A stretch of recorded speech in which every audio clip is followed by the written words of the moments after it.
Waiting, the day has finally arrived. IPFW playing in their first ever conference game, the first game in the Summit League. Tommy Schegler along with Keon Henderson. And Keon, you played in this program. You know that this is a day that the Dons have been waiting for a long, long time. Yeah, I wish it could have came when I played here, but I'm excited about these guys getting the opportunity to play conference basketball. Should be an exciting game. We'll see how hard these guys play when something's on the line. Southern Utah coming in here tonight. This is a team that's 1-6. They have struggled early on in the year. This is a winnable game. How important is it to go out and get that first conference win, get it out of the way so we can move on to bigger and better things? Well, Tommy, it's always important. Coach Noel used to tell us all the time, you got to control the things you can control, and you got to win the games you're supposed to win.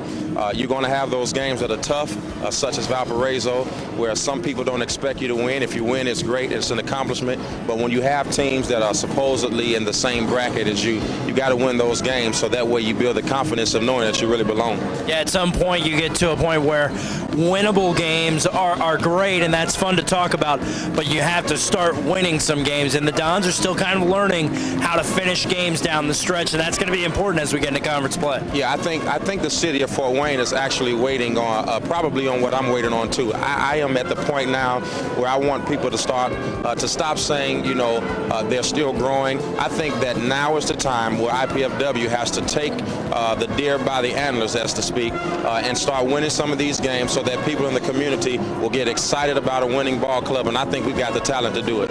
It's a historical night. We will be here for it all. When we come back, we're going to have your tip-off and your starting lineups. The Dons taking on Southern Utah. Their first ever game in a conference should be a lot of fun, and we'll be right back with it all.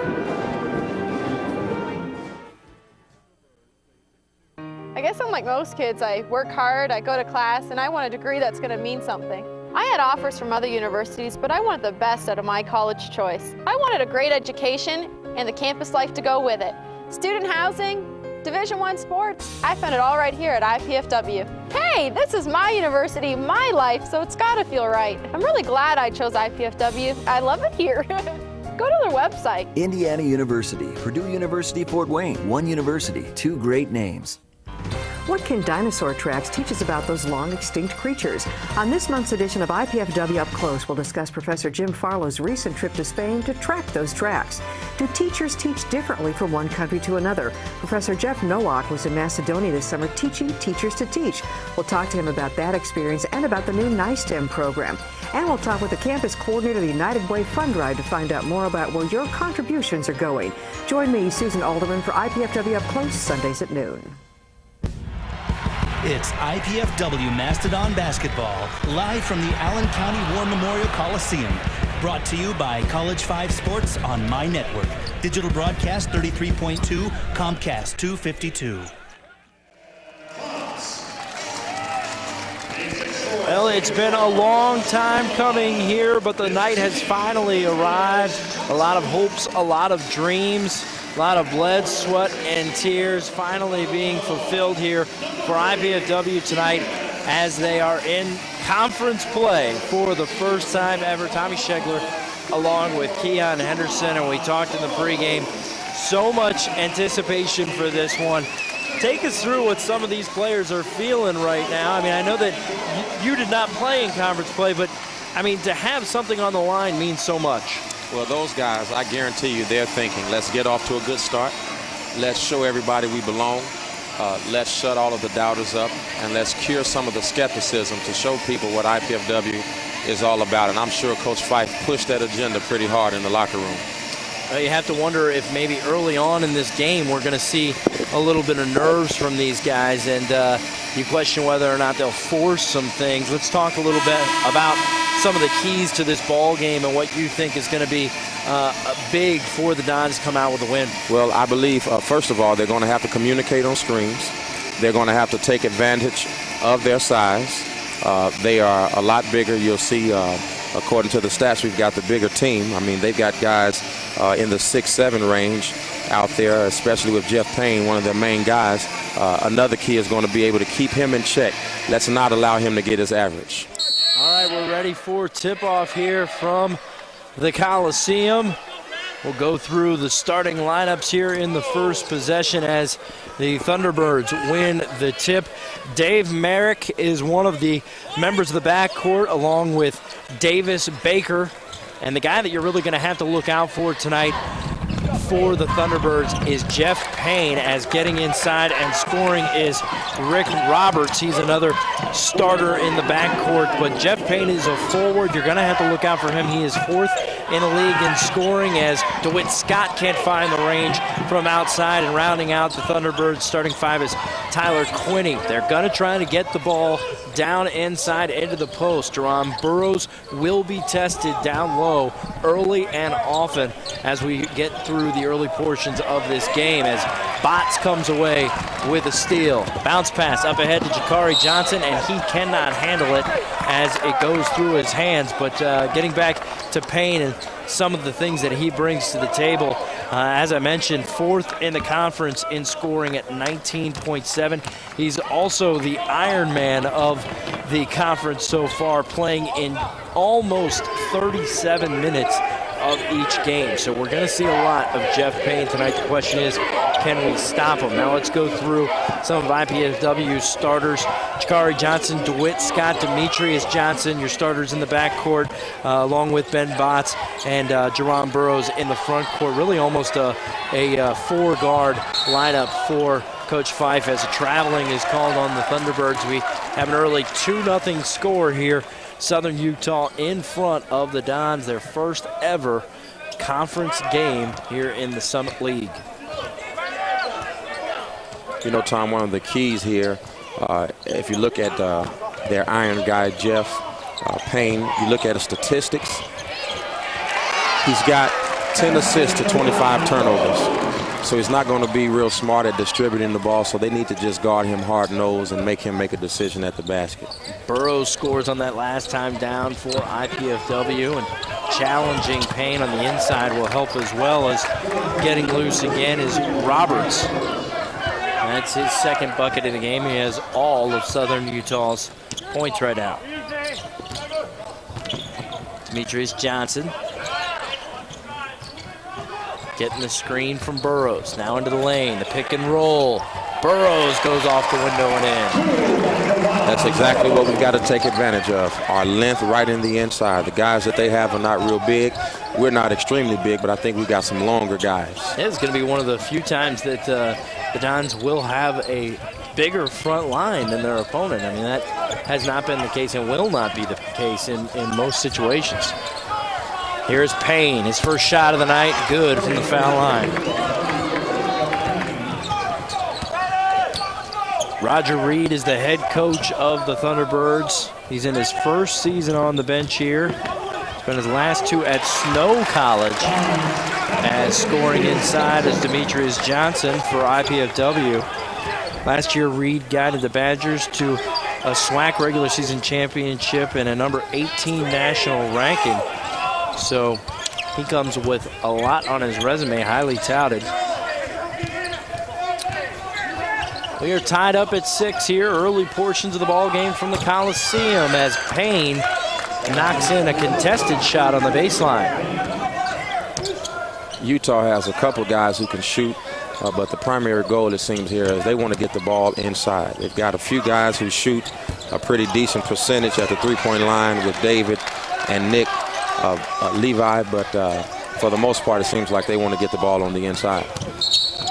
Nice offensive board there by Jerron Burroughs to keep things going.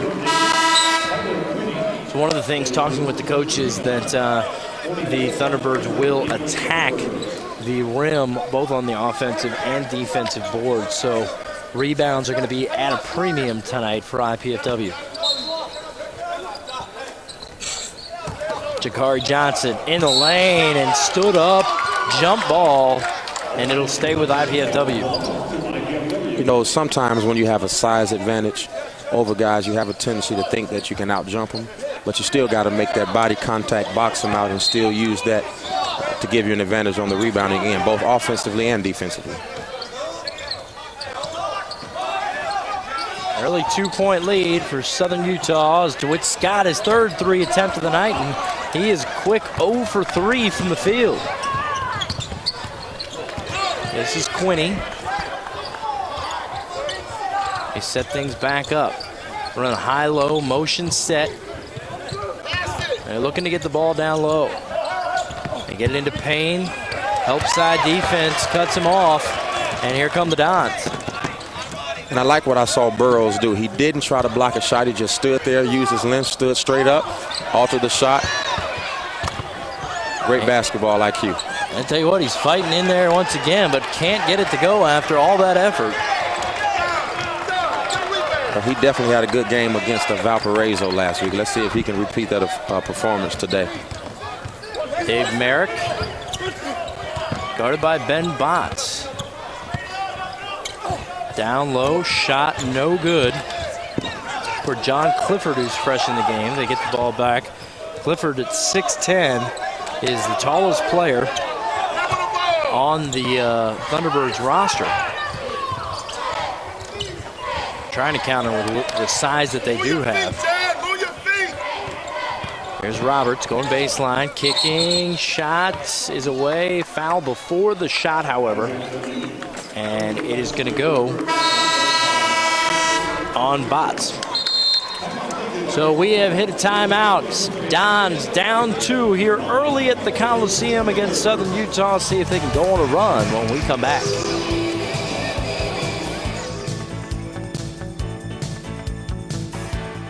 To a college where the class size is small. I've gone away to a college with a beautiful campus. I've gone away to a college that cares about diversity. I've gone away to a college where I get to live in my own apartment instead of living in a dorm room. I've gone away to a college that really isn't that far away at all. I go to IPFW. IPFW. I go to IPFW. To find out more about college life at IPFW, go to our website.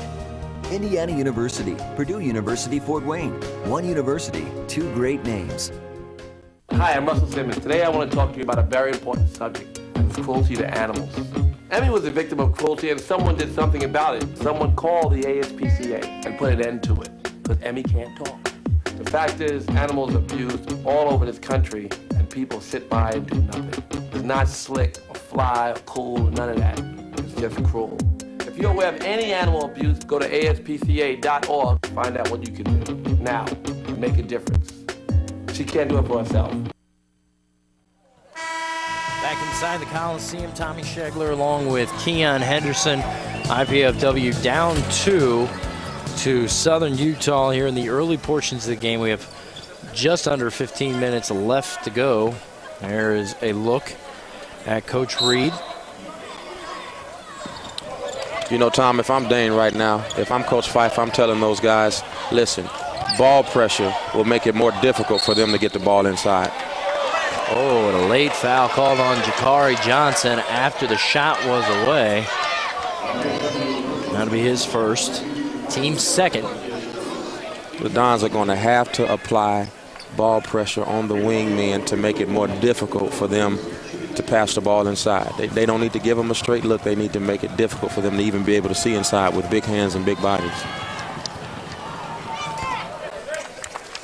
This is Roberts, who has had a good start to this ball game. It's his 5th point already. Second one, no good. Here come the Dons.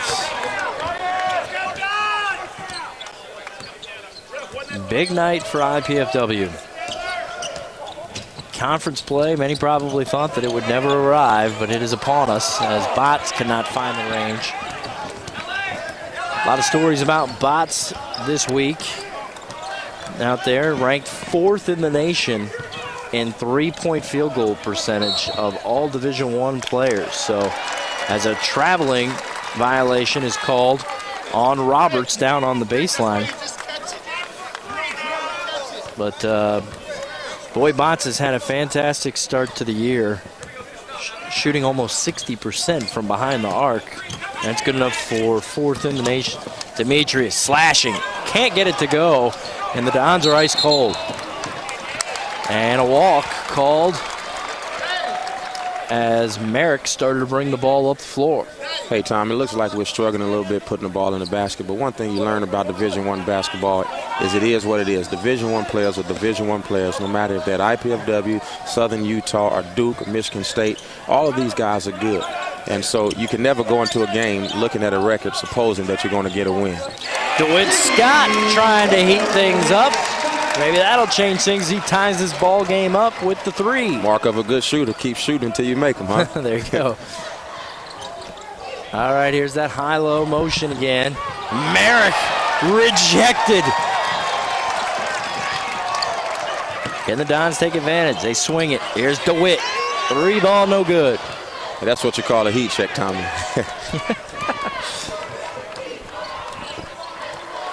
All right, here are the Thunderbirds. What a block down low by Jerron Burroughs in last possession. There's the lob inside the paint, goes off his fingertips and out of bounds.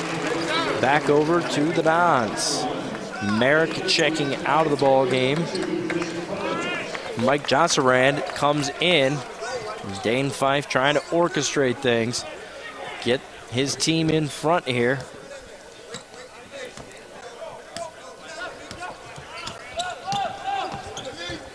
Bots, shot fake, kicks, DeWitt on the way, no.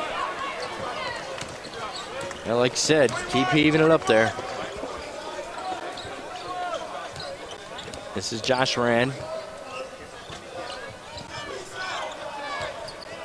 Tell you what, as I'm watching Southern Utah, these guys are very cerebral. They know how to read screens. Yeah, a lot of, they're trying to work it to a spot. I mean, as stepping on the sideline was Roberts. Check that Quinney. But you can see that, I mean, they're very deliberate in what they're doing offensively. I mean, you can tell they are trying to get the ball to a certain spot, and they're being patient with trying to get it there. Yeah, there's a method to the madness. It seems like they'll pass it as many times as they have to pass it to get it to the place where they want it. Where us on the other end, we seem to be a little more loose on where we'll pass it to as opposed to them. Josserand called for a carry on the spin, so the Thunderbirds are keeping the Dons in it with a lot of turnovers. They have 7 turnovers already in this ball game, but that is being countered by the Dons, 28% from the floor so far. I tell you what, it was called a carry, but it sure looked good. It did look good. Chris Perkins into the ball game for the first time for Coach Fife and the Dons. Jakari Johnson taking a seat. They're trying to get it down low into Burroughs. And stolen away momentarily, but goes out of bounds. Josserand got a hand on it, and we have reached another media timeout. We are all tied up in the Coliseum, knotted up at 9s when we come back.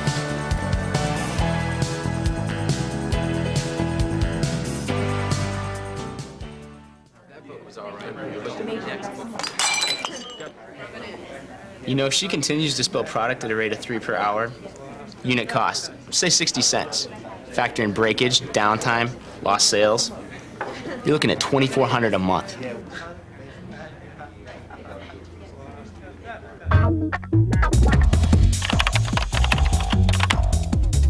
Indiana University, Purdue University, Fort Wayne. One university, 2 great names. Parents, there's something you can do to protect your kids from drugs and alcohol. Combine ground beef with egg, tomato sauce, breadcrumbs, and spices. Bake in an oven-safe pan at 350 for 50 minutes. Serve hot. This is Jamie Lee Curtis. Children who eat dinner with their families are less likely to smoke, drink, or use drugs. So, have dinner together every day. Delicious. A message from CASA, the National Center on Addiction and Substance Abuse at Columbia University. All tied up at 9, just under 12 minutes to go in the first half. IPFW playing in their first ever game as a member of the Summit League Conference. Southern Utah in the big building. Dons with the ball, ready to try to take the lead here. Going right to the rack and one, Demetrius. Nice set out of the timeout. Nice call by Coach Fife. Put together a set. Put the ball in Demetrius' hand. He comes off that high screen. Puts it right off the backboard. There's Demetrius knocking in, completing the 3-point play. And IPFW has their first lead of the night at 12-9.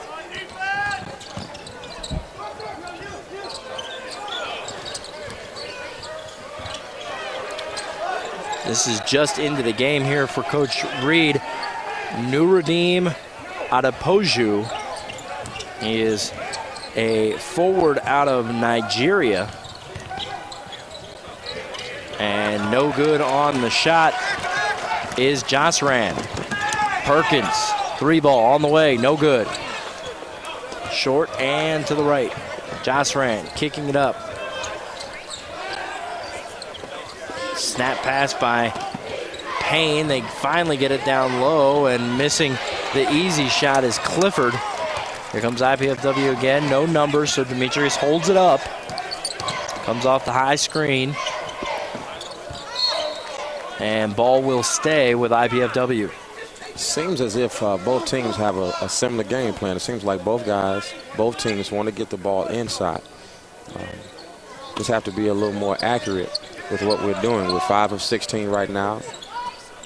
Shooting 31%, 14% from the three-point line. Just got to get the ball. High percentage shots.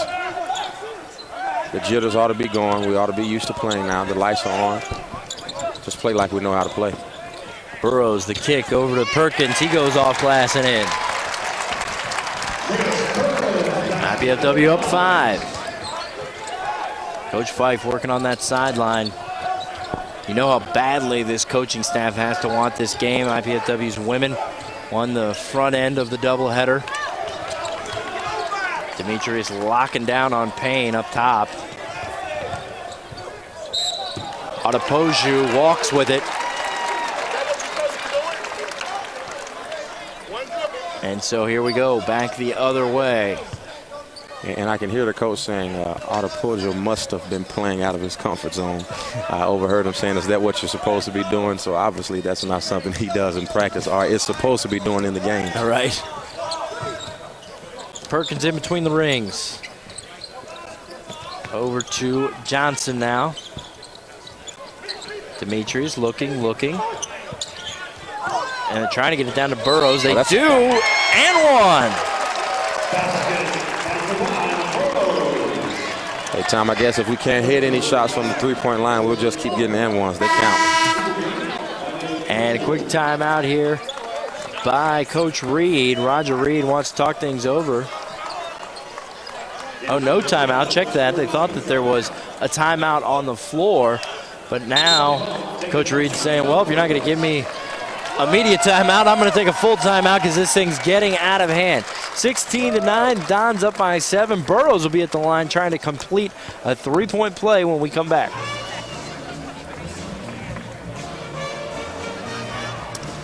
Okay, we'll keep it right here. And Keon, let's talk a little bit about the last few minutes. I mean, we spoke going into the last break just between the two of us that, you know, we weren't playing that well coming out of the blocks. Probably a lot of nerves involved in that, but they're really now seeming to start to get comfortable. Well, it happens that way. You know, you get to going and all of the nervousness leaves. You get over the euphoria of the crowd. Hey, that's what basketball is all about. These guys are college athletes. They have ambitions. Some of them are probably playing professional basketball. Hey, you can't allow the nerves to get you. The crowds get larger as the level gets larger. Right. And you got to learn not to respond based on who's looking. Play like you're in the backyard. It's just you, the ball in the rim, and the guy in front of you, and you take him just like you take your imagination.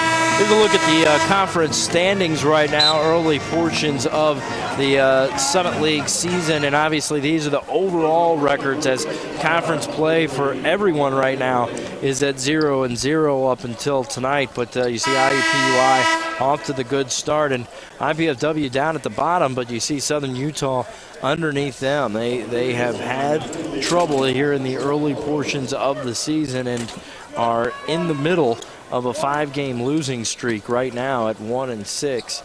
So they're trying to snap some things as well. As Burrows now trying to complete the three-point play, does just that. And just like that, IPFW up 8. Well, you know, Tom, even though Southern Utah has a 1-6 record, okay, it's not a good record. Sometimes a wounded animal is the most dangerous.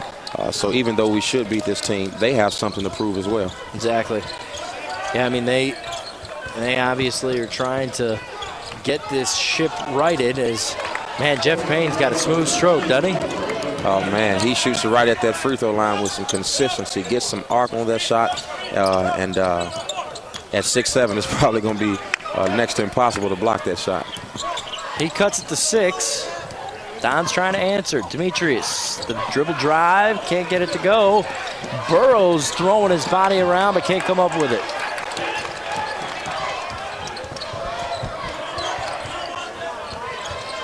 There's Josh Rand getting it down to Orlando Grego. He's fresh into the game.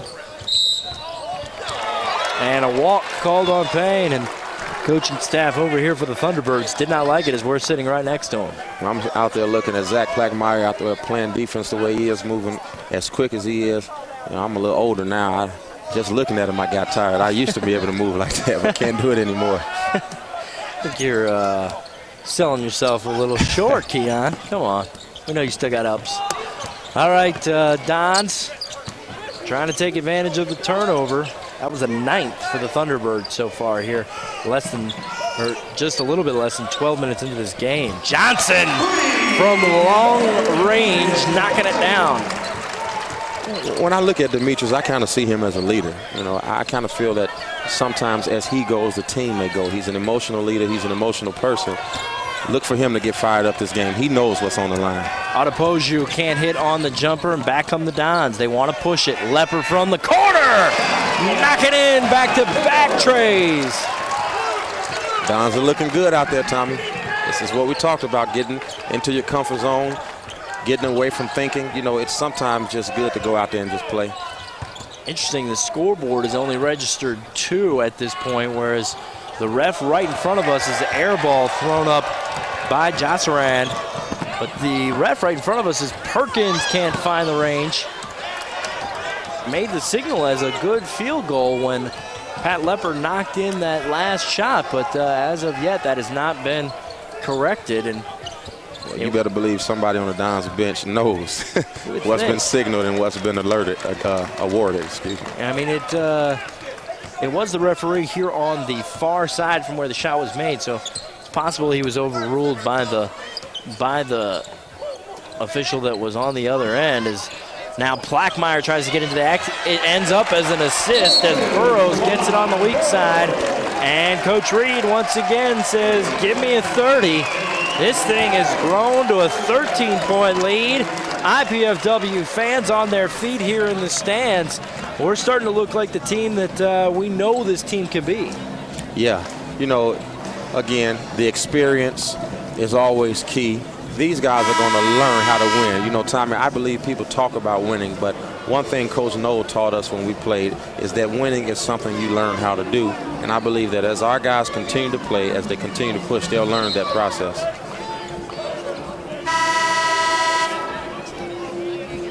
Guys are coming back on the court, looking real good. We seem to have a new player coming in.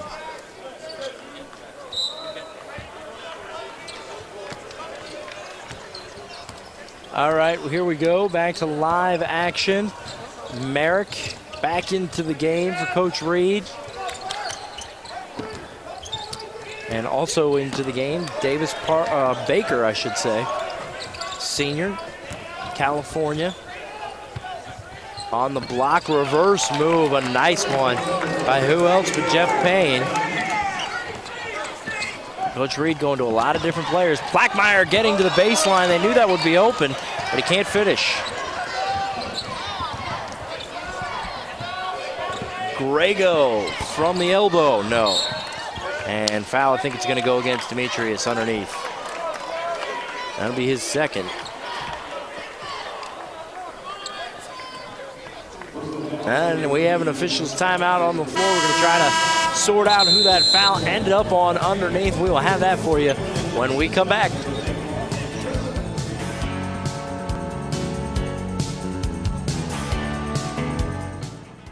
Mom, Dad, you know we love kids, and I've made a decision that will totally change my life. Cameron's too. It's a huge responsibility, leading someone into, who knows, communication or science or math. That's what life's all about, right? Learning so you can pass on knowledge to younger minds. Dad, Mom, I want to be a teacher.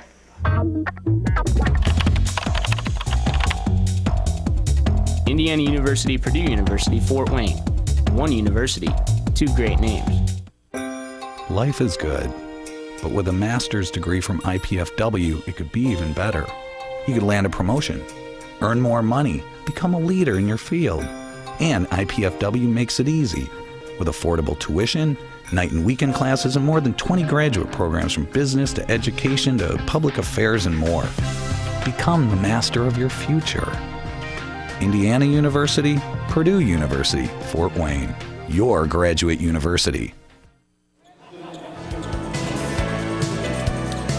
IPFW starting to get hot from the field. The field goal percentage was once at about 27%, has now been raised up to 40%, and the what was 1 point a deficit is now a 13-point lead for the Dons. Percentages don't lie. The more the percentages go, the better off we are on the score. I think it's interesting to note out that both teams are shooting the same percentage right now, and yet we've got an 11-point lead. Armand Demi, fresh into the game, called for the foul down low, had the forearm going into the base of the back of Grego. And nice inbound play. They free up Payne. That's one guy you want to make sure that you have a handle on at all times if you're the Dons.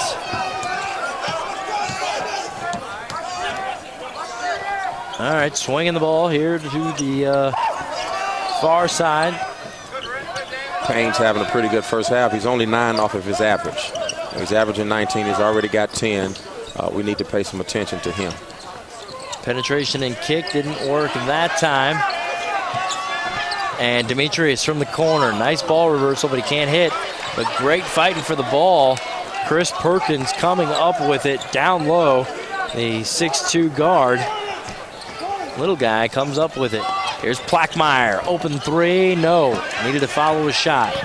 Merrick runs it down in the corner. Now lead pass up ahead to Otopoju. Generally, Southern Utah, they like to play basic man-to-man defense.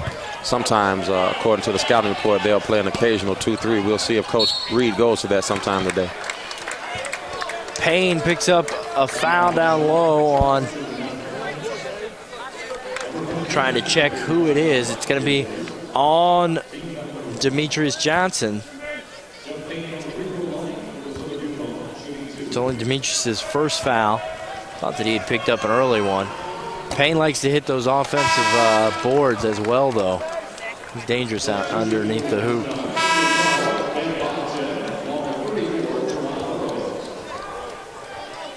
Burrows back in the game, and Demi hops off back onto the bench after a couple minutes. Giving a blow to Duran. High arcing shot is short on the free throw attempt by Payne. Here's Demetrius. Over to Botts. He's been quiet so far.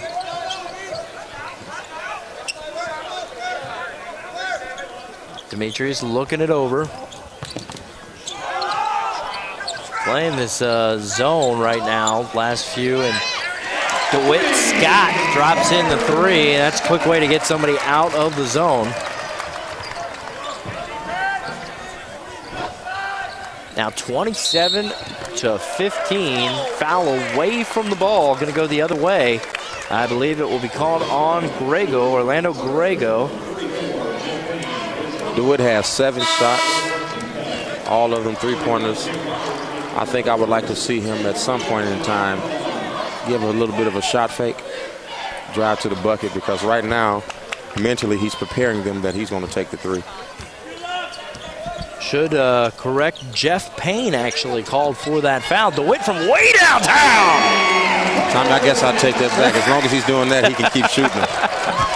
Well, he came out ice cold, but he's starting to heat up now. He's got 3 threes, 9 points. One thing about a true shooter, they don't care what you think. They're going to keep putting it up. Lob pass on the high-low, way too high for Jeff Payne. Going to go out of bounds.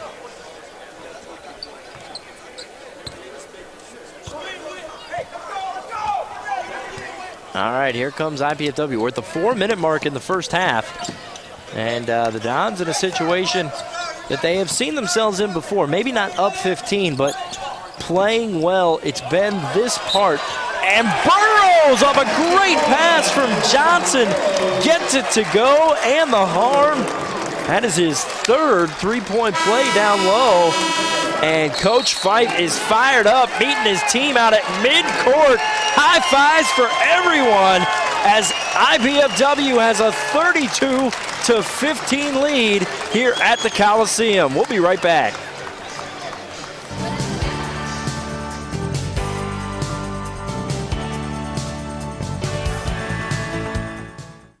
Do you have everything you need? Paper, pencils?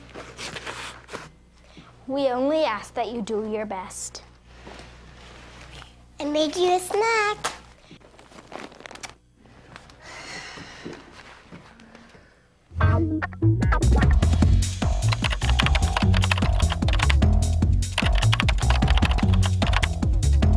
Indiana University, Purdue University, Fort Wayne.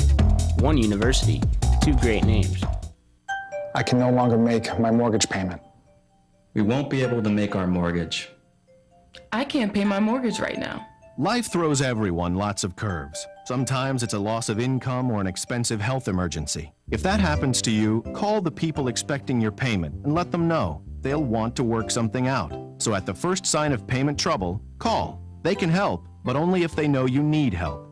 To learn more, visit homeloanlearningcenter.com. That's homeloanlearningcenter.com. IPFW has gotten some great outside shots tonight, but the inside play of Jerron Burrows has been big as well. That was Jerron's hoop right before the break, and now he's at the line to try to complete the three-point play and give IPFW an 18-point lead. He can't get it done, but offensive board swatted out by Jakari Johnson.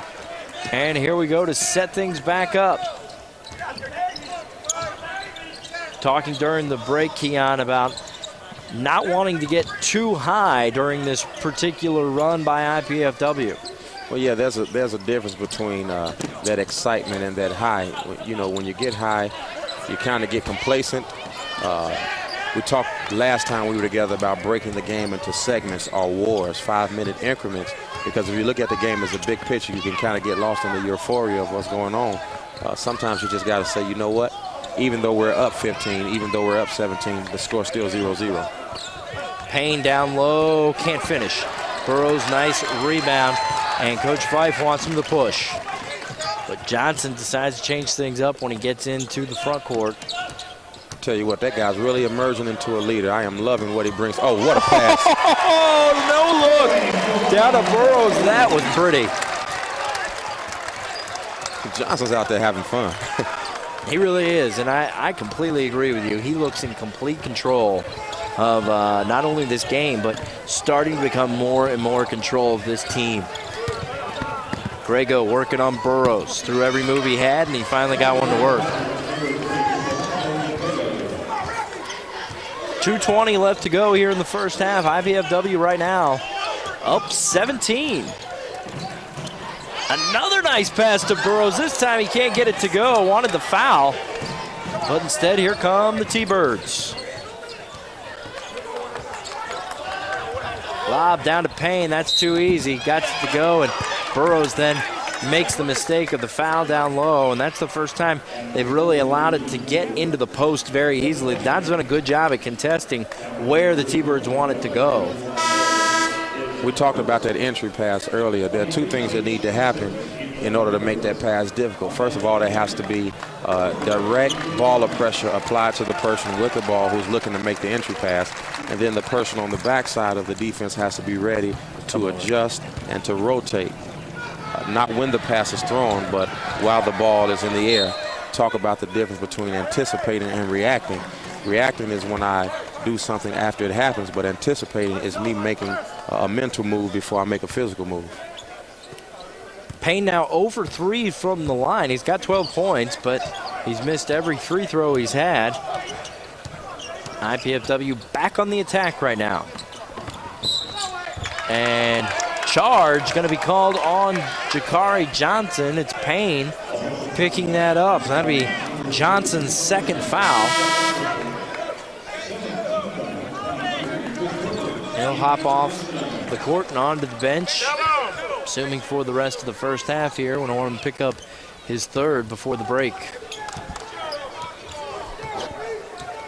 Here's Merrick. Here comes the beginning of the high-low. Handoff to Roberts. Down low to Payne. And once again, Payne gets loose down low, and then IBFW with the foul.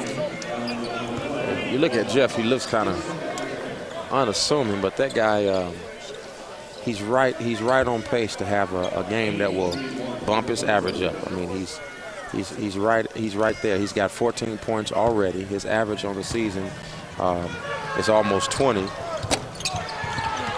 And he's 0 for 4 from the line. He can't buy a bucket from the stripe. It's kind of weird because he seems to knock down the jumper from there every time. Well, maybe he ought to jump. All right, Don's still up 13, but last couple minutes have settled down a little bit as Ademi can't handle yet another great pass from Demetrius. And Demetrius is feeling it, and he's getting the ball in the right places. That time, he tricked Ademi.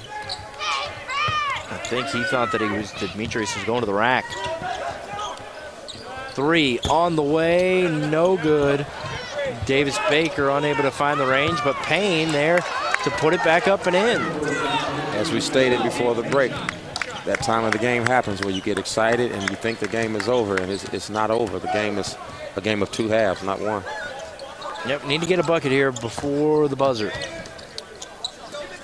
39 seconds on the game clock. 15 right now on the shot, so about 12, 17 seconds separating game clock from shot. DeWitt launching a 3, no. Can't get it to go, run down in the corner. Payne outlets to Merrick, 17 seconds left to go in the first. Dons want to keep that double-digit lead into the locker room. Let's look for Payne getting the ball somewhere. There he goes. Yep, wide open, too easy. Came off the screen, cut, and the time is going to expire on this half. IBFW once up 18 in this game. It's now 9, just like that at the break. So 34-25, your halftime score. IPFW leading by 9 in their first ever Summit League game. We will be back with more from the halftime show when we come back.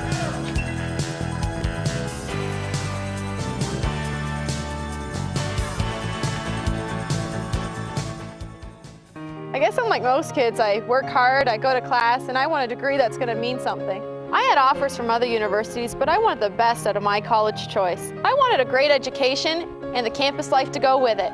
Student housing, Division I sports, I found it all right here at IPFW. Hey, this is my university, my life, so it's got to feel right. I'm really glad I chose IPFW. I love it here. Go to their website. Indiana University, Purdue University, Fort Wayne, one university, 2 great names. You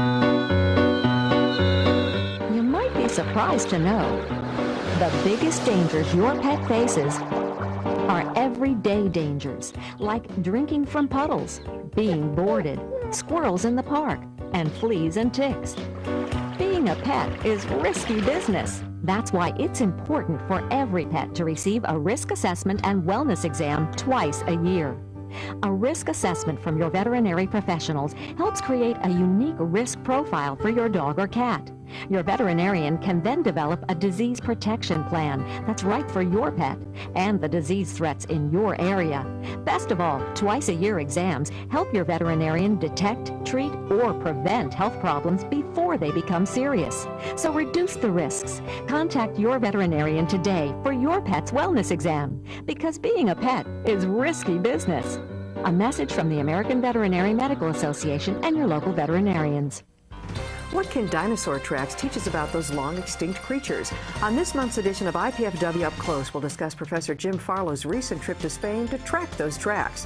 Do teachers teach differently from one country to another? Professor Jeff Nowak was in Macedonia this summer teaching teachers to teach.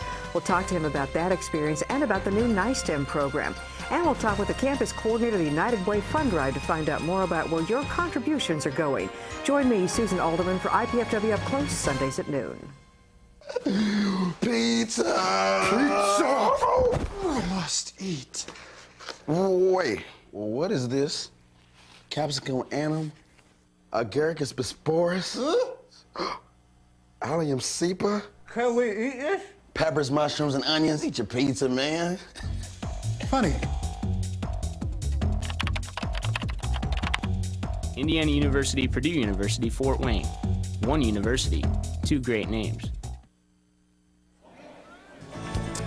Halftime at the Coliseum. IPFW up 9 at the half in their first ever Summit League game against Southern Utah here tonight. Tommy Schegler along with Keon Henderson going to take a look at the first half stats and see how we arrived at this point. IPFW really came out kind of cold, but they ended up getting a big lead at one point, Keon. I mean, this grew to as many as 18, but now we're just at 9 at the half. You know, we talked about it. We were afraid that they would lose some kind of that enthusiasm, and that happens when the young team gets up. You get excited, but I was always taught that you have to play, even if you're up 20, if you're down. You've always got to play as hard as you did on the first tip, no matter what the scoreboard says. All right, let's take a look at the first half highlights, talk a little bit more about how all this thing shook out. This is early on in the game, obviously. Rick Roberts getting free for a bucket, and really for the first couple minutes of the game, it was the T-Birds who had the lead in this game, but then the Dons started to come around. That was Jerron Burroughs down inside. He really kind of carried things for the Dons early on, and then you see Payne. Man, he put a pain in the Don side for a good portion of this half. The contested shot, no problem. And then Burroughs doing it on the defensive end as well. Rejection on that side of things. Demetrius Johnson just had a fantastic first half. He did it offensively, scoring, and then also dished out a couple of great passes, which we'll show to you here as well. Burroughs continued to make his presence felt down low. He had a great first half, but every time the Dons started to pull away, it was the T-Birds coming back with Payne, and he really hurt the Dons for most of the first half. He's got 18 right now at the half. Burroughs leading the way with 13 on the other end, and you're going to see him here with the long assist by Plackmeyer coming up with air, but Burroughs is there, no problem. In later portions of the half is when we really started to see Payne get loose here, and you're going to see him several times be able to get around the defense. But I tell you what, DeWitt Scott not shy with pulling the trigger on the three. Came out 0 for 3 from the floor, but he's 3 for 9 now from behind the arc, and Burroughs off the nice passing of Johnson gets it and one. As I mentioned, 13 points here, and a beautiful pass again from Johnson to Burroughs. Assist 8 for Johnson in the first half. That is an amazing stat already in the first half, and that's really where they got the biggest lead of the ball game. But this is the little run that the T-Birds went on in the last 2:20 or so of the half, mainly due to the work down low by Payne, being able to get inside and either do it with the rebounds or coming off screens and getting free. And that's how he ended up with 18, and that's how we've ended up at a 9-point game here at halftime. Here's a look at the first half stats. IPFW shooting 41% from the floor, and interesting as you look at it, Keon, 50% for the T-Birds, but they're the team down by 9. But you see the field goal attempts, I mean, just so many more attempts from the floor for the Dons. Add that up between rebounds and turnovers, I guess. Yeah, and if I'm Coach Fife, I'm telling the guys, listen, these guys are still in the game. We've taken 10 more shots than them, and yet we have a 9-point lead. They are shooting a better percentage. The difference in the point differentiation is the 3 points. SUU hasn't made a 3-point field goal yet this game, and can't assume that that's going to happen again in the second half, so you got to stay with it. Real quickly, we'll look at the leading scorers from each team and what we have. We mentioned some of these during the highlights. 18 from Payne. We mentioned at the beginning of the broadcast, 4th in the league in scoring with 19.7. He's less than 2 points away from eclipsing that range tonight. And then 13 from Burroughs. Balanced attack by IPFW, really getting some good minutes from Demetrius Johnson and DeWitt Scott and, of course, Burroughs. When we come back, we are going to talk to IPFW Athletic Director Tommy Bell on this huge night for the university. Stay with us for the halftime show. We're going to have that when we come back.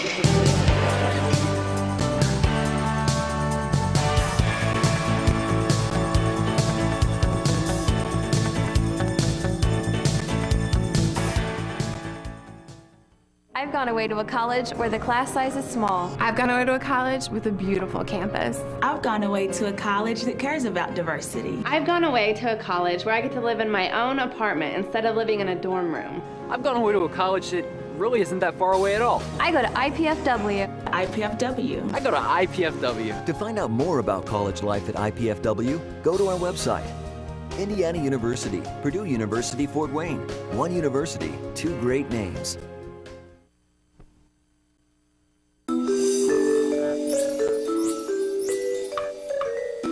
What do triglycerides or trigs have to do to get noticed?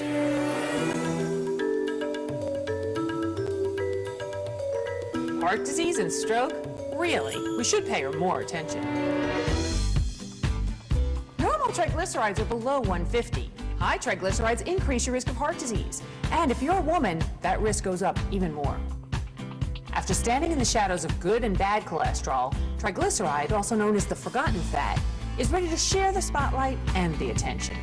Next time you have your cholesterol or blood fats tested, ask your doctor about the role triglycerides play in your heart health.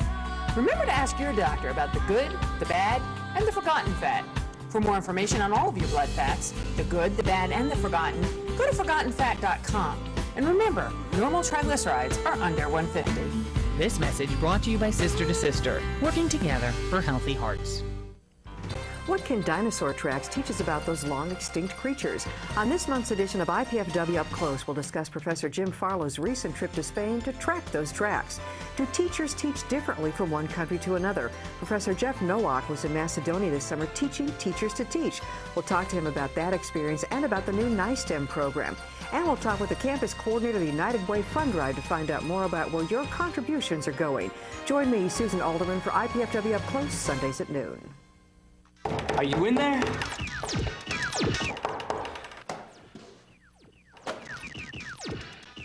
What's up? The show's at 7.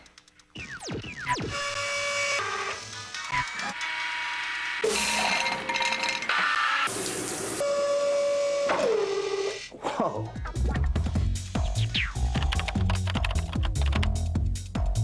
Indiana University, Purdue University, Fort Wayne. One university, two great names. Halftime continuing here at the Coliseum. Tommy Schegler, along with the man whose first name I enjoy greatly, Tommy Bell, Athletic Director of IPFW. And, sir, there's just a huge night for the university. We've waited long time for this to come, and what a great celebration of IPFW basketball. Tommy, you're so right. This is a gigantic step for our athletic department and for our university. We really get to start a new growth process in Division I athletics by our affiliation in the Summit League and actually having teams that the fans of Fort Wayne and Northeast Indiana can start to identify with. And getting, coming out and, having a 9-point lead at the half, always big. It seems like, the key is to get some confidence and maybe get this first win out of the way so we don't have to worry about it anymore. We can just move on with things and continue to grow. I think that's exactly how Coach Fife would like to get it done. He'd like to get that first conference win under his belt and buckle down and really start focusing on the impact he can make and the inroads he can make this year on the conference. This is your first year here with the school.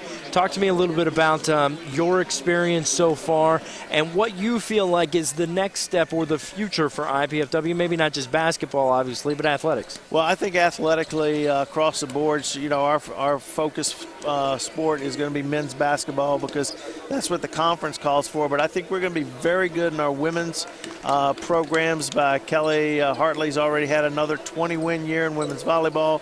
the stunning upset at the cross-country championships by our women in cross-country. Our women's tennis team is picked to be in the top 3.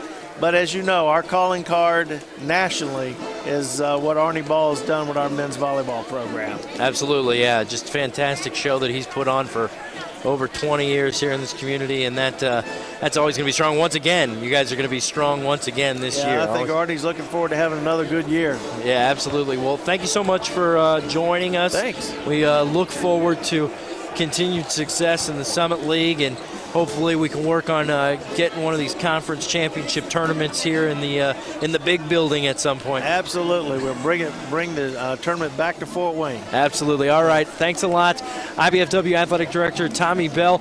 We are going to take our last break of halftime. When we come back, the Dons 20 minutes away from their first win in the Summit League.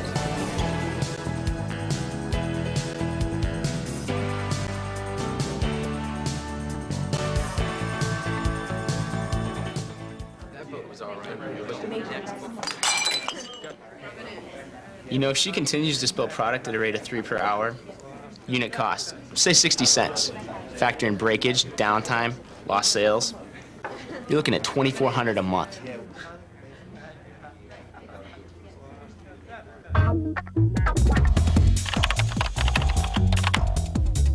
Indiana University, Purdue University, Fort Wayne. One university, 2 great names. What's it like when you hear your calling? Will you remember where you were? Will you ignore it? Or will you listen?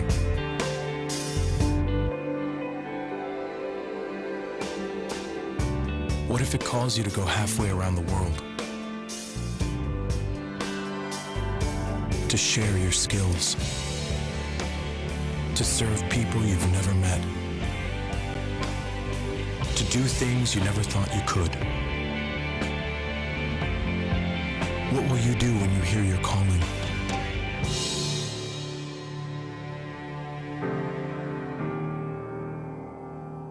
Peace Corps, life is calling. How far will you go? Salam. Salam. Hey, what? Hey there. Apa? Mir. Shanti. Yep, Changyok di. We all want the same thing. Peace. And Rotary clubs Sola. are making it happen. Too. Through international scholarships for young people to promote peace and understanding around the world. Rotary. Humanity in motion. Second half just underway here at the Coliseum. IPFW 20 minutes away from that first win in a conference. My, what a long wait it has been. It was Andy Garcia that said it's been a strange trip as well. Seems like Coach Fife has switched to the zone second half. Haven't taken a lot of threes, speaking of Southern Utah, and so maybe he's just going to pack it inside and force them to use a weapon that they have not displayed ability in, which is shooting a three-point shot. 3 on the way here. Merrick, a line drive shot goes in. And as I say it. All right, so quickly, after the 3, 6-point game. Burrows, isolation. A foul called down low, a little ticky-tack, but it's against Southern Utah, so we'll take it. Tate Sorensen, he's been quiet. He came in as one of the better players here on this team. 6'6" senior. You just got to stay calm. Basketball's a game of runs. You got a three-point shot. And Jakari answering. And that's what you got to do. When someone starts to hit some shots on you, if you can nip it in the bud like Jakari just did. Because the T-Birds definitely went in to the locker room with some momentum, cutting a 3-second violation down low. Basketball is a game of runs. Every team's going to have the run, no matter how good they are, no matter how bad they are. Everybody's going to have their runs. You just got to make sure that your runs outlast the runs of your opposition. How about Demetrius tonight? Demetrius has been phenomenal. He's really stepped up as a verbal, emotional, and as a statistical leader on this team tonight. Good look by Burrows to DeWitt Scott. He puts it in without a problem. Maybe the first time today we've seen DeWitt take a shot inside of 19 feet. Ball going to go off the Dons. Actually, I think they called jump ball. Going to stay with T-Birds. Now, how about Demetrius Johnson dished down 10 assists against Marygrove. And not only was that a personal best, but it was the most that the Mastodon had in one game since 2002. 10 assists was the most since 2002. D'Angelo Woodall did it. And already in the first half tonight, Demetrius with 8. So I've had the pleasure of seeing that game. I played with D'Angelo Woodall. D'Angelo Woodall was my roommate. He's still one of my best friends I have. Just talked to him the other day. I had an opportunity to see D'Angelo in the game. He was one heck of a point guard. He could dish the rock, and boy, following it up tonight, and in his footsteps, Demetrius, as we're talking about him right there, picks up a foul. I think I'll call D'Angelo tonight and tell him that even though he lives in Atlanta now and he's a big-time engineer, we're still talking about him here in Fort Wayne. There you go. He's still getting some pub. Don's up 11. Early portions of the second half. And foul charge. Burrows sacrificing the body. It's definitely a sacrifice when you got somebody 220 coming at you full steam ahead. Rick Roberts picking up the foul. Second foul on Roberts. All right, here's Demetrius.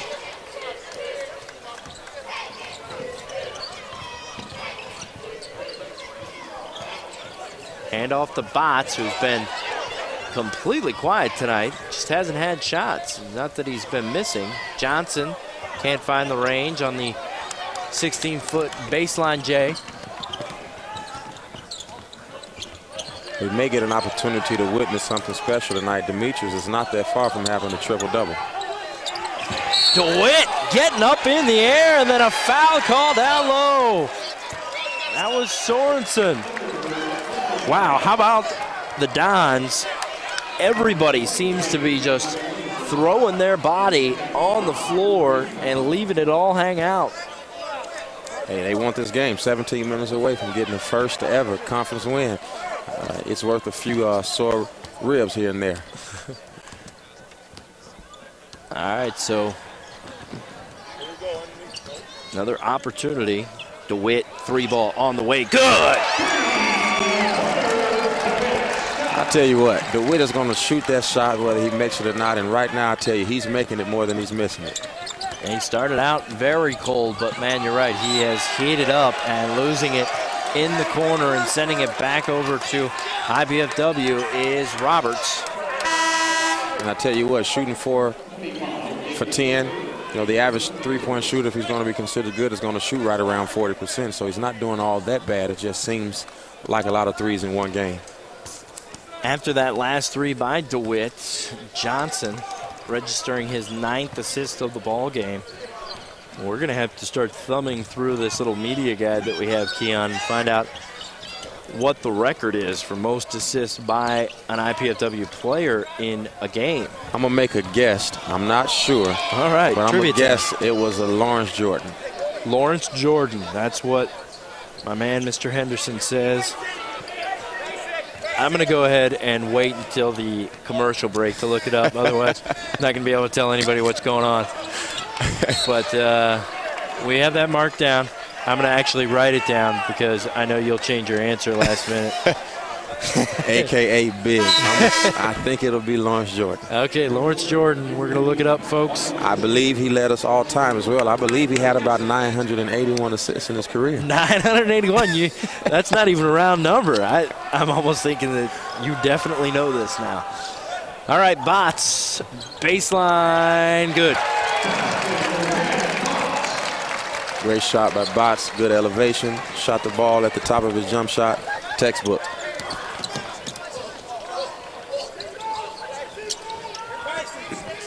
$16-point lead. Blocked down low, Burrows, and then off of Sorensen. Timeout on the floor. Dons back up 16, and we are 16 minutes away from celebrating a conference victory.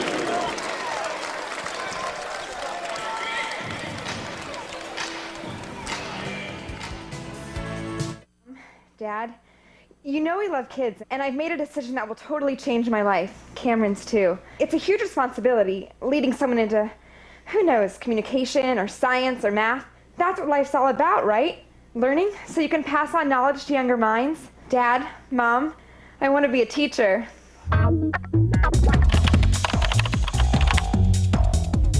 Indiana University, Purdue University, Fort Wayne. One university, two great names. Life is good, but with a master's degree from IPFW, it could be even better. You could land a promotion, earn more money, become a leader in your field. And IPFW makes it easy. With affordable tuition, night and weekend classes, and more than 20 graduate programs from business to education to public affairs and more. Become the master of your future. Indiana University, Purdue University, Fort Wayne. Your graduate university. Welcome back inside the Coliseum. Tommy Schegler, along with Keon Henderson, and Mr. Henderson knows himself some IPFW trivia. Lawrence Jordan is the all-time assist leader. Was a little off on the number, though. 913, but man, blew everybody out of the water. Second place, Randy Spicer at 433. You could add up the number 2 and 3 guy, who, by the way, is D'Angelo Woodall, and you still wouldn't equal what Lawrence did in his career. Randy Spicer was a point guard in 1999 for my freshman team. So I got an opportunity to see a lot of his assists, and we often talked about how he could average 20 assists a game and would never catch Lawrence Jordan.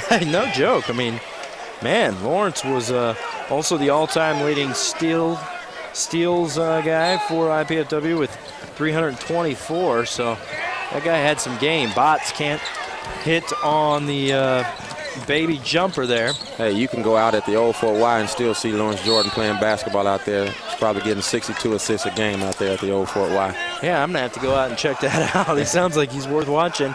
Demetrius Johnson called for his third foul. And I believe the assist record is 19, set as dropping in the three-pointer is Adepoju. Adepoju dropping it in, making it a 13-point game.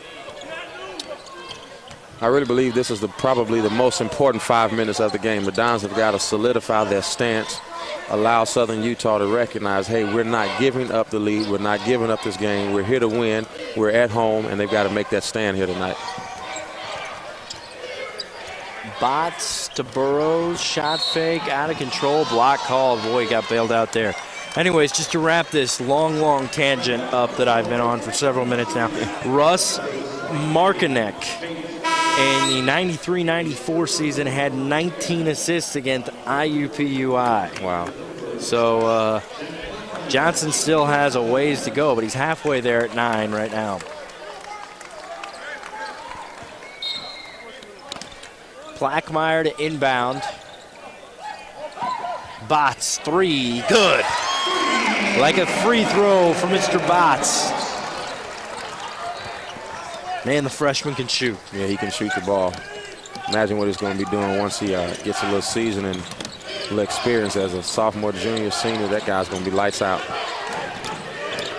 Adepoju to the rack. Can't get the drive to go. Loose ball. Plackmeyer running.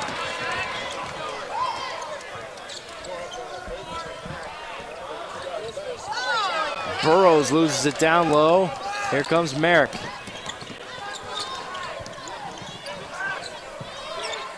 Getting it down low and losing it down low. Oh, and that was a bailout call. Tommy, you'll always be called for the foul whenever your hands go in the downward motion. Ref will get you just about every time, even if you don't touch him.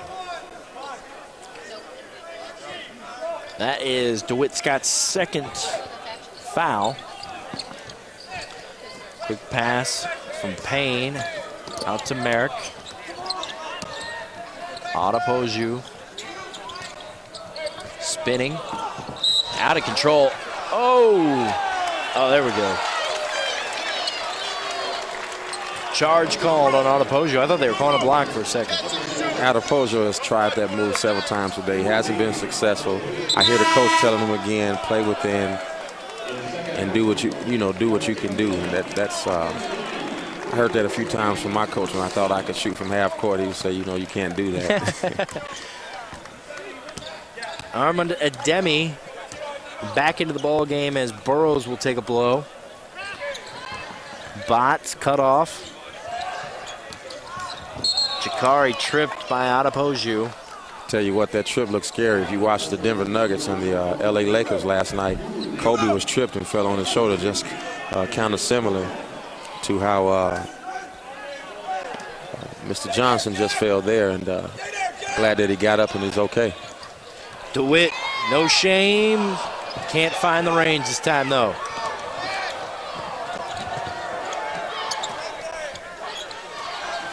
Tell you what, next game I'm going to spot DeWitt 12 threes because he's putting it up there. They're trying to get the ball down low into Clifford. Now they finally do, but he didn't really have position. Payne, the medium range J, is automatic as he rattles it in. Solid player. He's consistent. He is very consistent. 47-33. Don still up 14. They have led since about the midway point of the first half. DeWitt, long two this time, rattles in and out. Ademi getting up for the offensive board, and a foul called down low on Clifford. It'll be John Clifford's first foul.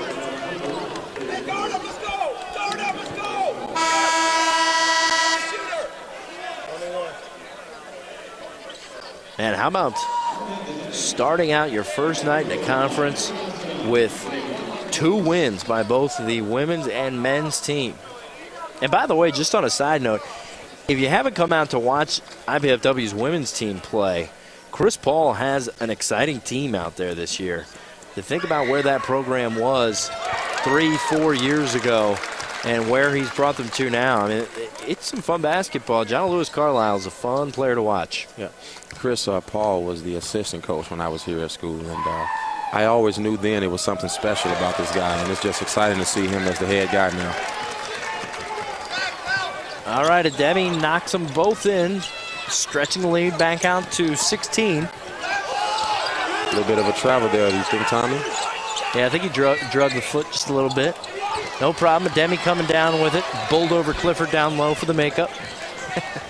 Blackmeyer handing off the Bots. Not a lot of scoring in this lineup right now, but the Dons are getting away with it. And a block. And one! Ooh, NBA continuation. And Coach Reed right here in front of us doesn't like that. Jakari went off glass. We'll try to find a replay and see if we can find a replay to that one when we head back after this break. But right now, Don's up 18. And actually, a technical foul just called on Coach Reed. We're going to sort it all out. We'll get to it all when we come back.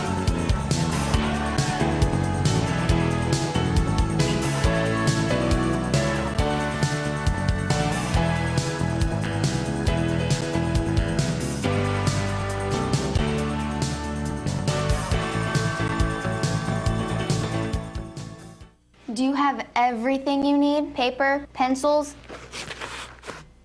We only ask that you do your best. And make you a snack.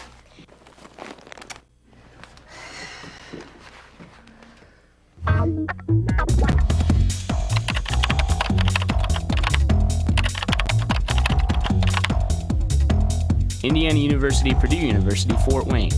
One university, 2 great names. Jam. Salam. Ewa. Ride. Apa? Pa. Mir.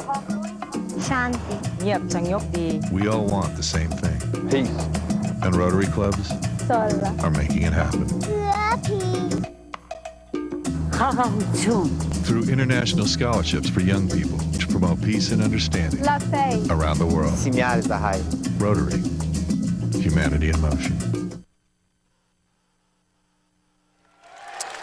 This is the free throw attempts, and we're going to try to get to the replay. This is Jakari Johnson knocking them both in, and this is the replay that led to the this is the thing that started the madness as we go ahead and roll it. Now we're having a couple problems with the tape. We'll try to get to it. Either way, Jakari went to the hole, got fouled quite a distance away from the hole, and then was able to get a little bit of a continuation call. And, you know, we'll talk that over maybe at some other point when we have a dead ball situation. But then it's Coach Roger Reed here from Southern Utah getting called for the technical. And IPFW now up 21, their biggest lead of the ball game. And that may have been the nail in the coffin, Keon. I mean, it's a 21-point game. We got 11 minutes to go. I remember saying at the 15-minute mark that this was the most important 5-minute segment because I believe the Dons had to make a stance and let Southern Utah know that this game is ours. We're not losing. We're at home. If you want it, come get it. And I think we're doing a good job at it. Ooh, DeWitt Scott! Can't get any hotter than he is right now. Can you say green light? 24 points, and boy, you have to be happy for IPFW to not just come in and get a win in their conference opener, but to get an impressive win. I mean, if they can maintain this focus for the last 11 minutes of this ball game and get a big win, that just sends an even better statement, not only to these players in their heads for the confidence factor, but to the rest of this league that, hey, we're a member of this conference now, and we're here to play. I tell you what, winning this game would be good for the day, but there is some negativity to winning, and that is now people begin to fear you, and they prepare more for you. Baker drops in a three of his own from the corner. Cut it back down to a 21-point game. Blackmeyer cut off, throws it away. Adepoju got in there, got a mid on it, ends up with the ball.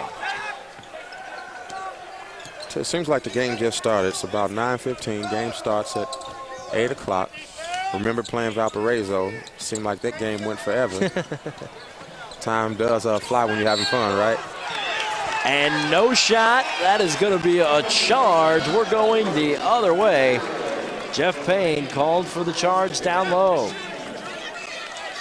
You want to start taking odds on whether or not Roger Reed makes it to all zeros on this clock here to our left.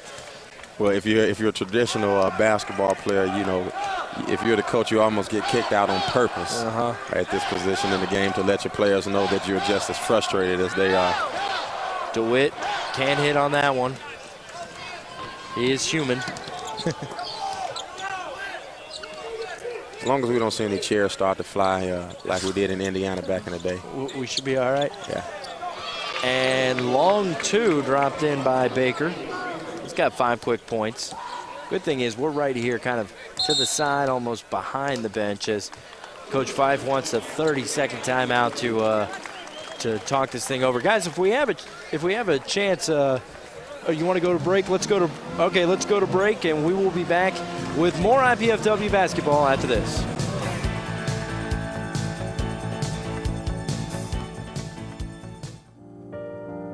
Living with diabetes is the pits. When I wake up, the first thing I have to do is check my blood sugar. I just want to feel like all the other kids without pricking my fingers or injecting myself with insulin. Diabetes is rough on my whole family. When I was diagnosed, my mom couldn't stop crying. But imagine a cure. Right now, as many as 3 million children and adults are living with type 1 diabetes. They will never outgrow it. Some will face complications like kidney failure, blindness, and heart disease. That's why the science the Juvenile Diabetes Research Foundation is supporting is so critical. Imagine a cure.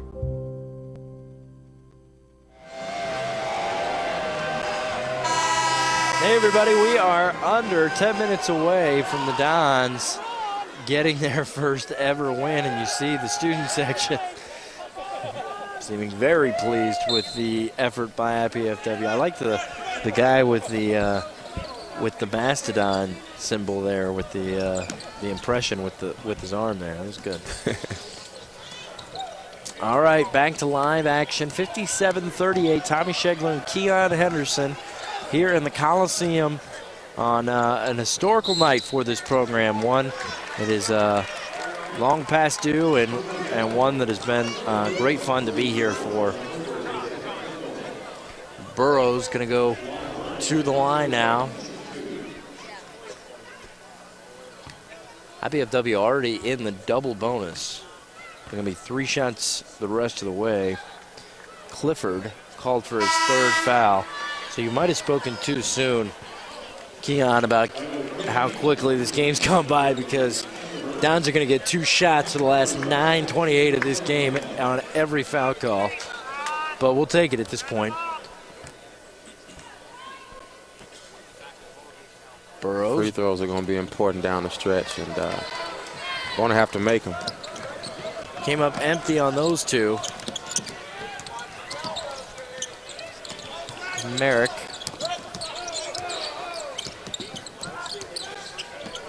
They've done a pretty good job at shutting this man down in the second half. Payne, he loses it. Demetrius not happy with that call.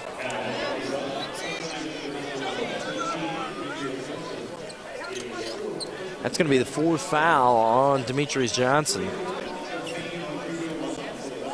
Demetrius hasn't been as effective in the second half as he was in the first half, and he's got to be careful because he only has 1 more foul to give. Looks like the Witt is going to come in for him, and I guess we could put a little wager on how many threes the Witt will put up in the next 9 minutes. All right, here's Payne, who has struggled a bit from the line tonight. He is at 22 for the game on 10 of 14 shooting from the floor. Just 2 of 6 from the charity stripe. And airmail, Chris Perkins letting it fly with a little too much mustard on it. DeWitt Scott not able to handle it. I tell you, stranger things have happened. Oh, it has. And, you know, some of the problems that IPFW has had, nothing guaranteed. They need to keep the intensity up. Getting it way too deep is Quinney. Burrows can't let him get that deep in the paint. Just the old adage your mom used to say, it's not how you start, it's about how you finish. We got to finish this game with a little more intensity than we have right now. Leper 3, settling a lot right now, Keon. Dane Fife is not happy with what the Dons are doing right now.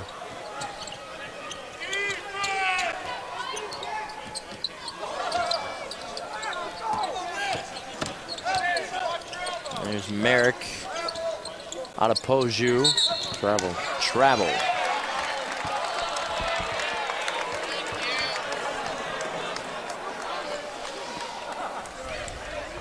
Big shot for the Dons, big possession. They've got to score. They've got to break the momentum, and they've got to get it back on their side. Next dead ball will be a timeout on the floor, so if we can get a nice little run going into the timeout, that would be good. Back to a 15-point game, steal, and here comes that dead ball, but it's not because of what we wanted. Foul going to go on Scott. There's going to be a timeout on the floor. We will take it with them when we come back. Don's trying to finish this thing off.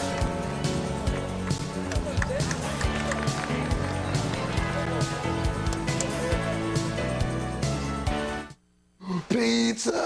Pizza! I must eat. way. Well, what is this?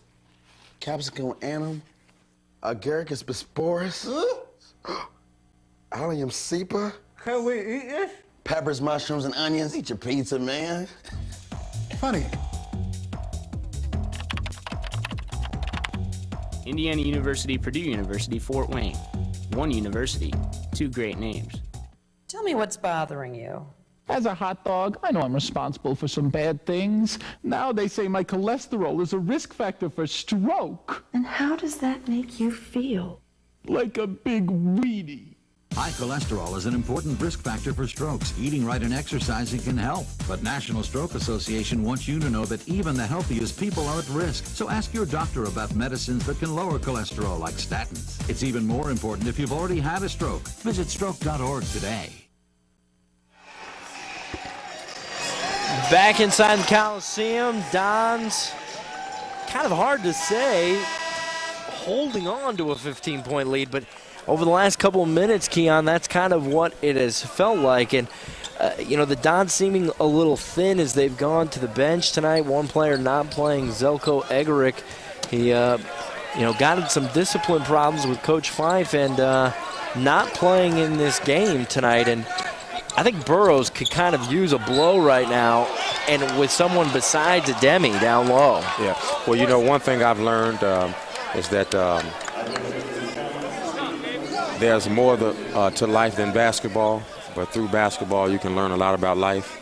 And sometimes coaches have to make those tough decisions, even at the cost of other players having to be overly exerted to teach them a lesson. What does it do? It teaches them how to be men in life, because I believe that that's that's really the mission statement of college athletics, to teach you how to be a great man, great woman once you're finished with your schooling. Well, I tell you what, you got to give credit to Coach Fife. I mean, a game as important as this, as full court pressure now being put on by the T-Birds, broken without a problem by the Dons. Jakari can't finish, but he'll go to the line to shoot two. The best shot right there is to pull up about 10 feet outside of the paint, away from the rim, and just put it right off of the backboard, because, the kind of shot that Johnson took right there, some of those kinds of shots results in injury. He fell on his hand. He could have broken the wrist. So sometimes you just want to pull up, put it right off of the glass. Scottie Pippen was a pro at that. He would always stop and pull up. Scottie Pippen, one of the best players off glass that I've ever seen. He could do it from the three-point line. Yeah, I mean, he really could. He could bank shot from anywhere. But back to the point about Coach Fife, I mean, how big is this game? And he was willing to sit down Z for whatever the discipline may have been about. So you have to give credit Coach Fife for doing that, but I think it is showing a little bit right now as Payne now goes to work and the foul. Well, I think when you look at the big picture, Coach Fife is not coaching for this game. He's coaching for the season. And he recognizes that if he doesn't get Zelko to follow rules, he won't have him next game or the games following. So sometimes they're willing to, and I'm sure that he's not hoping to lose. I mean, he wants his guys to step up and win the ball game while teaching a lesson at the same time. I don't think he wants to lose, but he understands what he has to do. This full court pressure is bothering the Dons a little bit, having trouble, and wow, they're letting them play out there right now. Another steal. Dons up just 11. They were up 24 just moments ago. Adepoju gets it to go. And we have single-digit lead right now. People kind of stunned in this building. Southern Utah fell back out of that press, but I don't believe they're done pressing. I think they just want to lull the Dons to sleep. Wouldn't be surprised if they went back to the press on the next possession or two. Foul called on the ball, and just a hand check foul on Quinney. Really, if I'm Southern Utah, I don't think it's a bad thing to foul right now, because, we're only shooting 66% from the free throw line. So they're only hitting 6 out of every 10. And Burroughs specifically just 1 of 4 so far. And he drains that one, thankfully. Burroughs now has 3 fouls as well, so we're starting to get a little bit into foul trouble.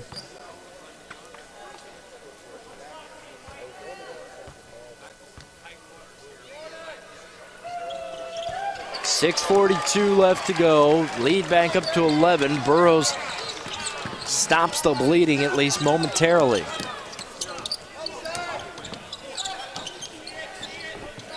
Adepoju, 3, no good. Weak side rebound fought for. Quinney saves it right in front of us. Here's Payne. I tell you, Utah, Southern Utah is actually playing with more fervency, if you will, more. They're playing harder than the Dons right now, and if the Dons don't match this intensity, we may see a swing in this game. Davis dropping it in, that one-handed, kind of unorthodox-looking jump shot. That is a weird-looking jumper, but he's dropped in quite a few. I tell you what, Tommy, about 10 minutes ago, the Dons were playing to win. Now it seems like they're just playing not to lose. Not to lose, absolutely. I completely agree with that. And, boy, in my opinion, Burrows gets a real break there. Really lowered the shoulder, but the foul down low on Quinney. That's his second. That is a great observation, though. That right now, Dons just trying to wait this clock out. Problem is that every time they foul us, the clock stops. And that's not good for us, especially if we're not making the free throws.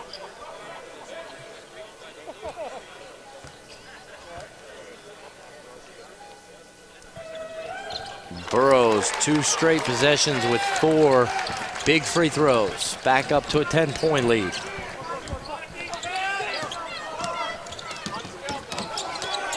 Shooting those free throws like a senior should. Step up with confidence. Baker the rainbow, no. All right, Demetrius back in the game with the 4 fouls. And you would think the team would calm down now with him back at the helm. Big possession for the Dons. Perfectly willing to be patient, calling out the play, directing traffic. 9 on the shot clock for Demetrius. Nice pass. Jakari reverse, no. Oh, man, that would have been pretty.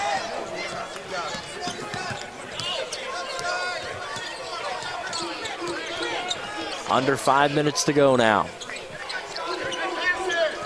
Last 5-minute segment that we've been talking about. Let's see how the Dons finish out.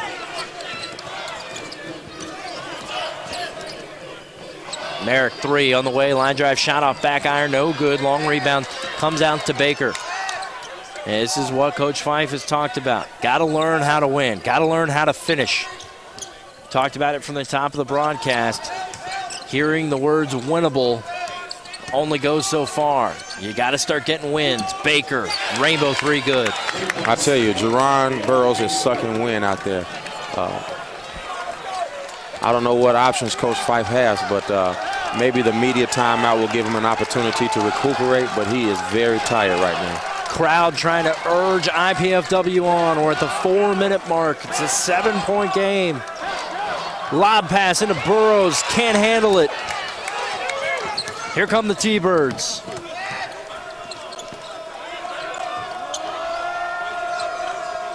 College basketball. Everybody's good. Everybody's good. Payne fouled by Burrows, and that will be number 4 on him. We're going to have a timeout on the floor. Payne can cut it to a 5-point game with a couple free throws when we come back.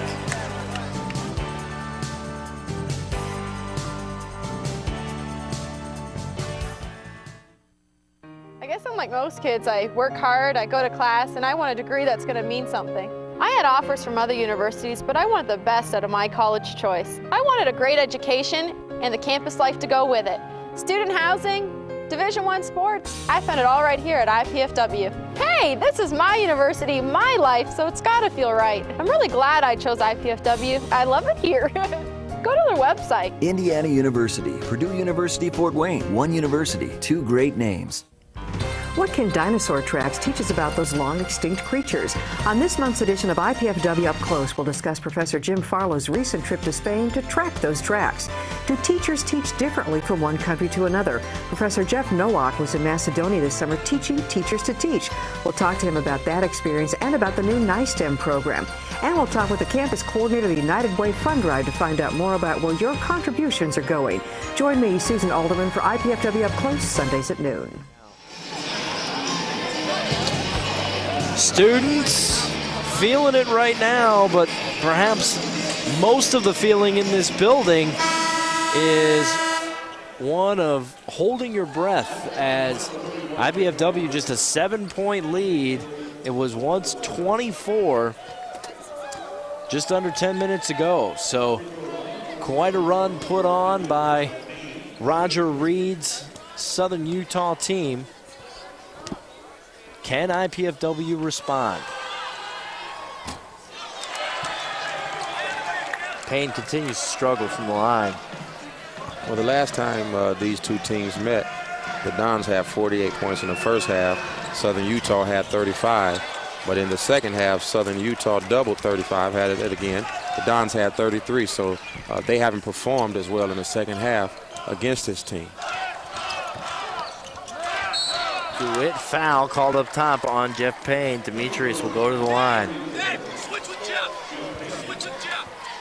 Isn't it amazing how when coaches and players think the game is over, and then when it becomes reachable again, everybody starts playing again, everybody starts coaching again. Right.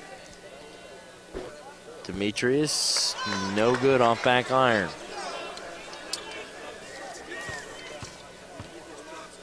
Free throws are really killing us. I was taught that they're exactly what they're called. They're free. We've got to make them. And Demetrius has struggled all year from the line. Oh, check that. I was looking at his field goal percentage, actually 85% from the line. And jumper, good by Quinney. These guys are not going to quit. Nope, they're in it. 6-point game. They're in it to win it. They're trying. We just got to take it. This game belongs to us. There's that pressure.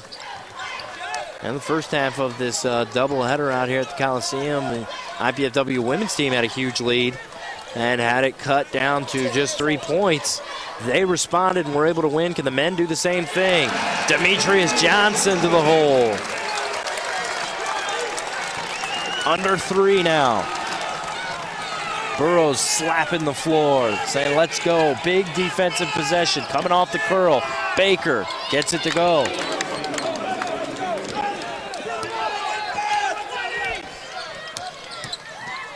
Oh, Demetrius almost walked.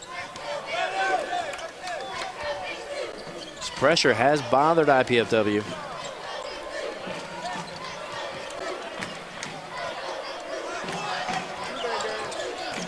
Two-man basketball. Let's see if Demetrius just taking one-on-one from here. It's a high screen. They step out and cut him off. 6 on the shot clock. Not a lot of time. Jakari's got to do something. Sends it up. No good. Long rebound. Box comes down with it. Wow, that was big. Probably the biggest offensive rebound all game. 2-minute mark.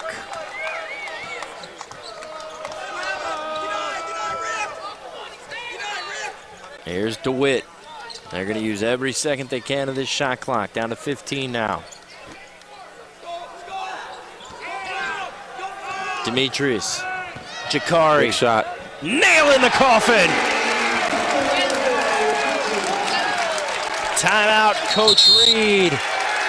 Huge three-pointer by Jakari Johnson has made it a 9-point game. And that was the shot IPFW needed. Big shot, huge shot, took it, poised, confident. Hey. All right, let's take a look at IPFW tickets. Let's talk a little bit about how you can get involved in IPFW athletics. For tickets to an IPFW athletic event, please call 260-481-6000 or go to IPFW's athletic website, GoMastodons.com. That's 260-481-6000 or online at GoMastodons.com. All right, back here, last 96 seconds of this ball game. And the feeling in the building is one that is a little bit more sigh of relief right now. One thing's for sure, nobody's left as if the game is over. Baker 3 won't go. Nice pass back to Baker from Roberts. They get a quick 2. You're gonna have to start fouling here at some point. Timeout, Demetrius. 30-second again by IPFW. Will keep it here.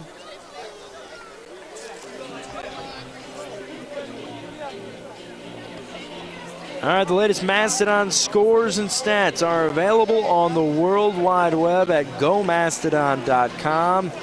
Check up on the teams, the players, and you can even order tickets at the official Mastodon Athletics website, gomastodons.com. I go on there all the time. It's a great website. It's a pretty good website. I've never been on, but I will. All right, minute 15 left to go. How huge is that 3 by Jakari Johnson? Just kidding around. I always go to the website. I always look on it. And I'm always here in person. Great Go Dons, support. right? Go Dons, right. All right, Jakari. Got to think that foul would down 7. We're at the 1 minute mark now. 11 on the shot clock. Demetrius around the double team, gets swatted out from behind. Going to stay with IPFW. 8 seconds on the shot clock. 52 in the game. I'm such a Dons fan. I've got the Go website. That's my, when you click on it, that's my homepage. Oh, there you right go. I've not gone to that level yet. Demetrius gets it in the backcourt. 6 on the shot clock. Pulls up. Baby J, that's the one you wanted to see. Oh, rattles around and out. But another offensive board by Jerron Burrows. And that may have just sealed this puppy up.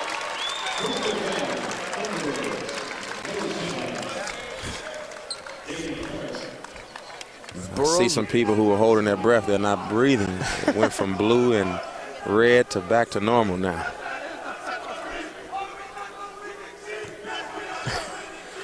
Student section having some fun down on the other side of the floor. You can see him in the background. Isn't that what makes college basketball what it is, though? The students, the involvement. Burrows with another miss at the free throw line. I'm going to go ahead and say that somebody in that student section is from Garrett. Garrett or DeKalb, because that's their, they do those cheers at the at the Garrett game. It's just throwing that out there. All right, dropping it in. Did miss one of them, but an 8-point lead, 40 seconds to go. T-Birds are really going to have to go on a run. Baker tried to go off glass, no, and that may have just about done it.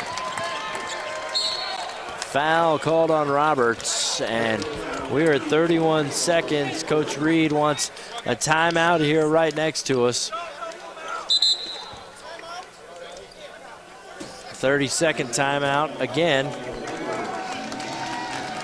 Well, I tell you, Utah's a long way to travel.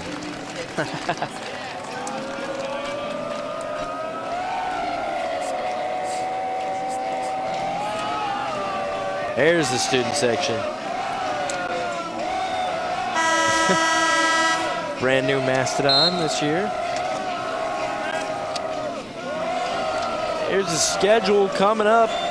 Michigan State, of course, on Saturday back here at the Coliseum. Another big Summit League matchup for the Dons. They really need to get a win in. UMKC coming into town.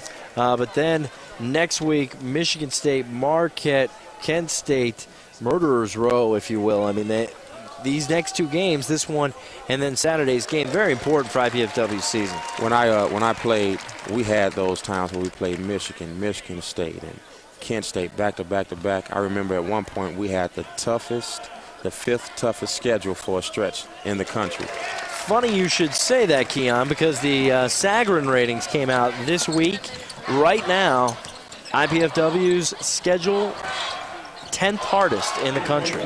So yeah, you have to do that. You have to do that. You have to do it to make a name for yourself, and you got to do it to raise some some cash, if you will, exactly. to be able to maintain the Division I Fundraising status. week coming your way next week for the Dons. But 71-64 here. We're under 20 seconds to go. And, you know, there are a lot of basketball games and there are a lot of years. But there are some here and there that should be remembered and should be something to kind of sit back and celebrate. And this is one of them here tonight. Yeah, it's memorable. I remember our first Division I win. It was surreal. It was an excellent feeling. And those guys will go in there today and actually solidify Division I status in the city of Fort Wayne. Such a great town. The people here, hardworking people, we deserve some kind of show, something to see, some winners, and we've got it. All right, another quick foul as we're now under 8 to go after a quick jumper by the T-Birds. Tyler Quinney, number 50 for the Southern Utah ball club, is still believing in winning because he just fouled Mr. Johnson with some authority under the basket. 7-point game with 8.3. If they get a point a second, might get back into this thing. Demetrius, no good on the first. But, yeah, just, you know, when you think about where the program was and what your group brought this program through into Division I and all the hard work of the people in between that time to now as Burroughs puts an exclamation on this thing. IPFW, it's been a long wait, but my gosh, it sure was worth it. 74-66. IPFW's men's basketball program has won a conference game for the first time in its history, 74-66. What a great game, what a great night for IPFW. Sure those guys feel real good. I do.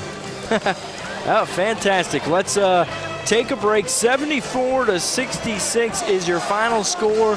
Got a real nice treat tonight. Coach Dane Fife, head coach, going to be joining us on the air here for the post-game show. So I'm sure he's got a few words for his team, and when he comes back out here, we will talk with him. We'll take a quick break, and we will be right back.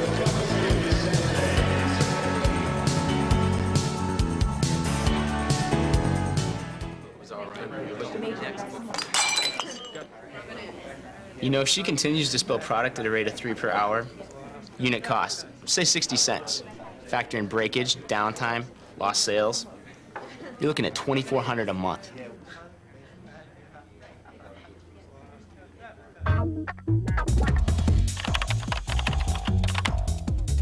Indiana University, Purdue University, Fort Wayne. One university, two great names. The power's out, but you've planned ahead and your food safety plan is on. You've stocked up on shelf-stable foods and a can opener in case you're in the dark for a while. You don't open the fridge, foods there will be safe for up to 4 hours if the door stays closed. You keep the freezer shut too, and you've kept it full. A full freezer will keep food frozen for about 2 days. A half-full freezer, about 1 day. For longer outages, you move cold foods to an insulated cooler with plenty of ice or freezer gels, and you use a thermometer to ensure foods remain no higher than 40 degrees Fahrenheit.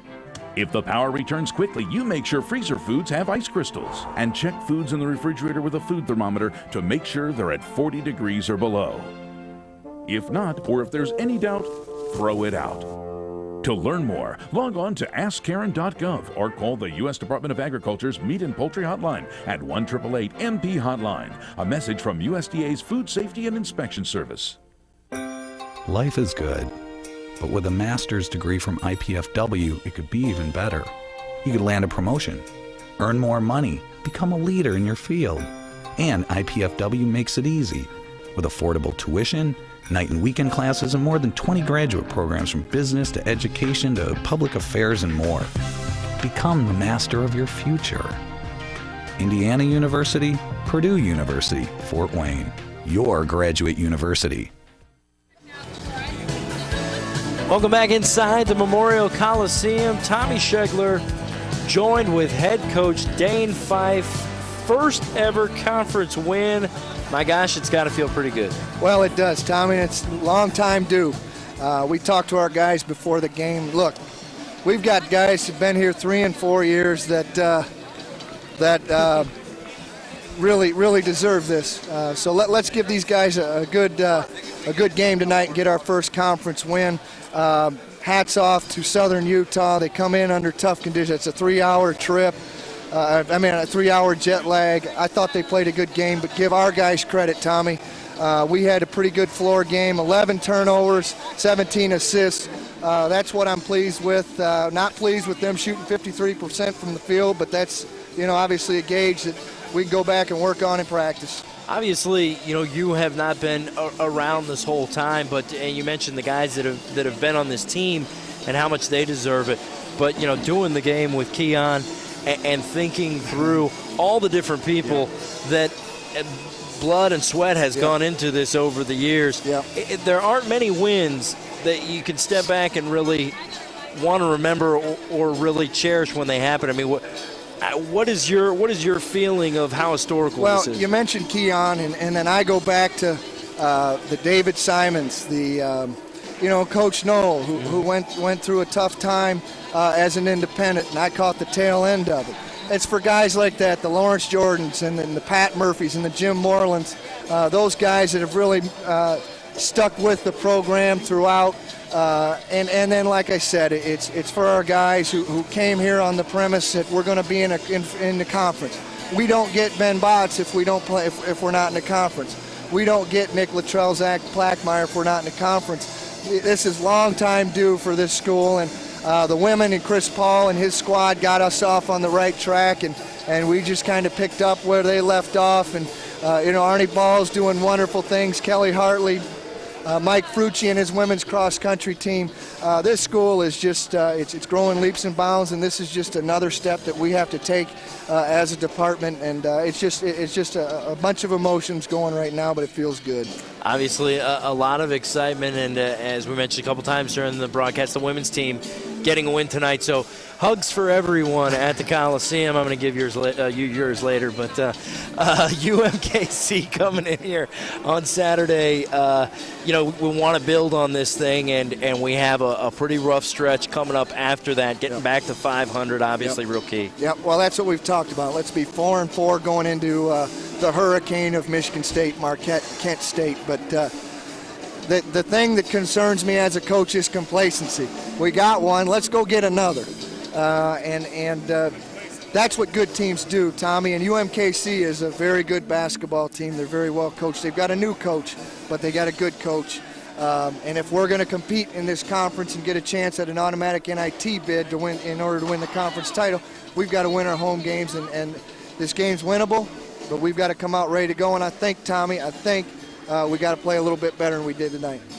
Coach, thanks a lot for your time. Get into the locker room, pat your guys on the back. Well-deserved. Congratulations to IPFW. They come away with a great win tonight. Final score 74-66. It was a lot of fun, and we're going to continue to look at some of the final stats when Keon rejoins me after this break.